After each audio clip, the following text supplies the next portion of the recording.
Trump just exposed voter fraud in Michigan, and the declassified documents are far more significant than most people realize. The FBI investigation began in March 2021 under the Biden administration. This is the timeline. In March 2021, FBI opens the investigation. In February 2023, a full FBI investigation is authorized. In December 2023, agents conduct extensive witness interviews. In May 2024, field work is largely completed. According to the FBI documents, the Detroit field office learned on March 16, 2021 that the Michigan State Police, the Michigan Attorney General's office, and the Muskegon Police Department were already investigating suspicious voter registration applications. Among the findings were the following. The Muskegon Clerk's Office received 6 packages of voter registration applications beginning around October 5, 2020. Investigators identified applications containing non-existent addresses, invalid phone numbers, repeated handwriting, and mismatched signatures. Authorities estimated that 8,000 to 10,000 voter registration applications had been submitted by individuals associated with the organization under investigation. Investigators also discovered prepaid debit cards, and they had serious concerns that people may have been paid to register voters, and we'll see in a second how that works. Canvassing reportedly occurred across multiple Michigan cities, including Detroit, Muskegon, Flint, Southfield, and Lansing. The FBI's opening memorandum states that investigators believed sufficient factual predication existed to open a full-blown criminal investigation. One of the most important FBI documents is a memorandum dated May 19, 2023. In this, investigators examined 107 voter registration applications that the Muskegon Police Department had identified as potentially fraudulent. According to the memo, 91 of the 107 individuals could not be located through FBI database searches. The FBI could not find these people. The memorandum notes several possible explanations. The identities may have been fabricated, the identifying information may have been false, and the information may have been so inaccurate that the investigators could not identify the applicants. Let's talk about the canvassing operation that the FBI investigated. The documents describe what investigators believed appeared to be an organized, paid-for-play voter registration operation rather than ordinary volunteer activities. And we have seen this being exposed in California just a few months ago. According to witness interviews, canvassers were recruited to obtain voter registrations. They were transported to different locations.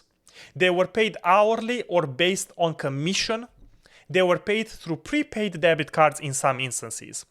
And they were supervised through a hierarchy where high performers could become drivers or supervisors. And they were operating across multiple Michigan communities, with some witnesses claiming similar operations existed in other states as well. Several former workers described an incentive structure focused heavily on production, registering people to vote. One witness said employees who collected more registrations earned promotions and additional pay, and that some co-workers submitted duplicate applications. This is witness testimony.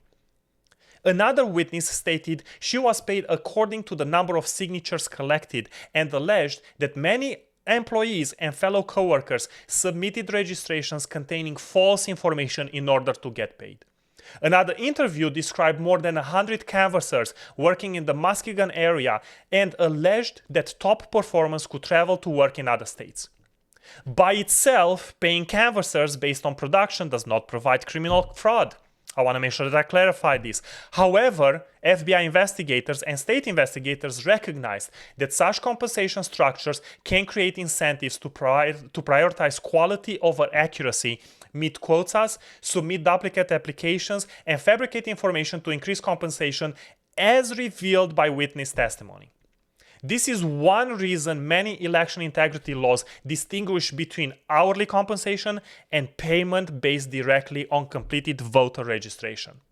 The witness testimony, my friends, this is wild, and this is the best example that Democrats don't know what the heck they are talking about.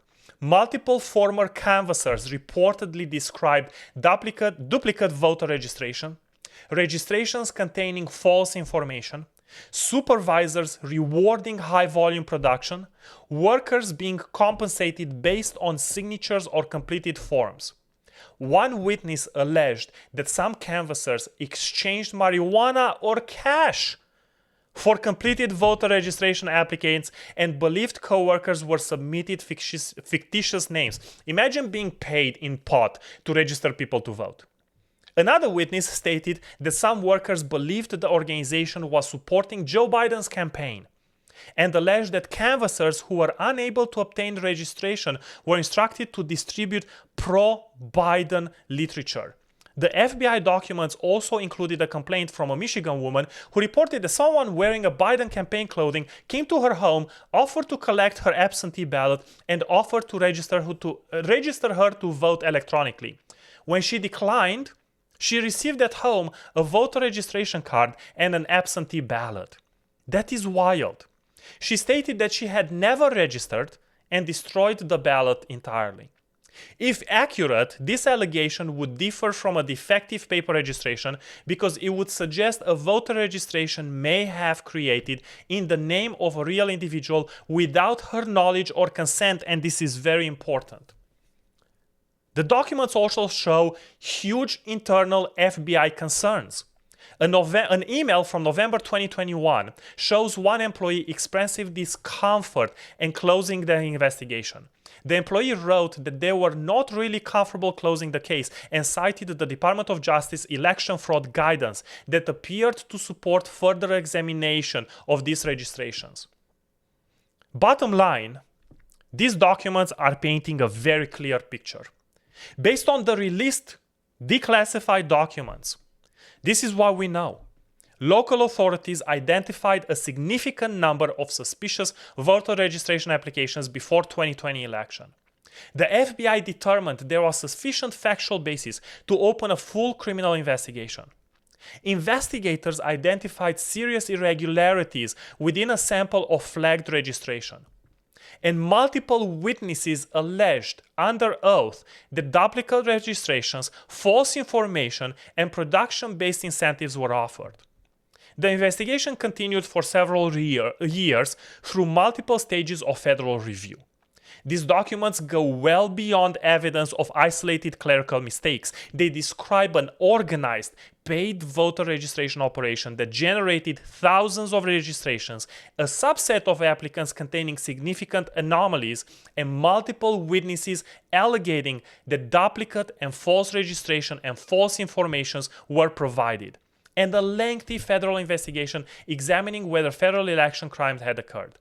At the same time, the documents describe an investigation and allegations.